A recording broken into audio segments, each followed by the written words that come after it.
பசுமையான வயல்களால் சூழப்பட்ட ஒரு அமைதியான கிராமத்தில் ஆனந்தன் என்ற ஞானி ஒருவர் வாழ்ந்து வந்தார்.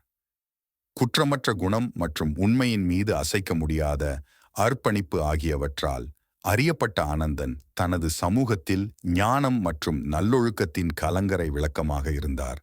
அவர் அடிக்கடி தனது அறிவை கிராம மக்களுடன் பகிர்ந்து கொண்டும் அவர்களுக்கு சுய ஒழுக்கம் மற்றும் ஒழுக்கமான நடத்தையின் முக்கியத்துவத்தை பற்றி கற்பிப்பார். ஒரு நாள் வருண் என்ற இளைஞன் அவனது மன அழுத்தம் மற்றும் அதன் விளைவுகளால் கவலையடைந்து வழிகாட்டுதலுக்காக ஆனந்தனை அணுகினான்.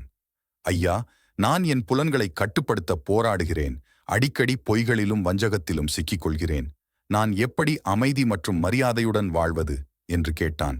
ஆனந்தன் கனிவாக சிரித்துக்கொண்டே, பொறிவாயில் ஐந்தவித்தான் பொய்தீர் ஒழுக்க நெறி நின்றார் நீடு வாழ்வார் என்று கூறினார்.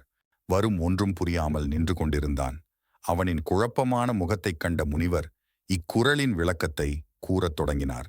தனது ஐம்புலன்களின் மீது கட்டுப்பாட்டைக் கொண்டு அதன் வழிபிறக்கும் தீய ஆசைகளை அழித்து கடவுளின் பொய்யற்ற ஒழுக்க வழியிலே நின்றவர் நெடுங்காலம் வாழ்வார்.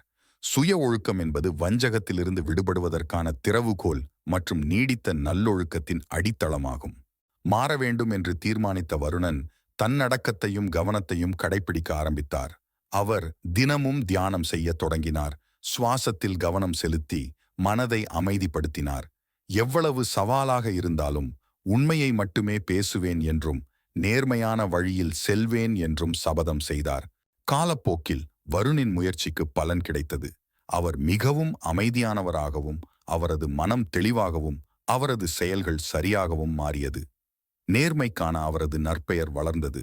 பல ஆண்டுகளுக்குப் பிறகு வருண் கிராமத்தில் மரியாதைக்குரிய தலைவராக ஆனார். அவருடைய வழிகாட்டுதலின் கீழ் சமூகம் நல்லிணக்கத்தில் செழித்தது. வருணின் மாற்றத்தை கவனித்த ஆனந்தன் சுய ஒழுக்கம் மற்றும் சத்தியத்தின் போதனைகள் வேரூன்றி இருப்பதை அவர் அறிந்திருந்தார். தங்கள் புலன்களில் தேர்ச்சி பெற்று உண்மை மற்றும் நீதியின் வழியில் வாழ்பவர்கள் நீண்ட மற்றும் நிறைவான வாழ்க்கையை வாழ்வார்கள்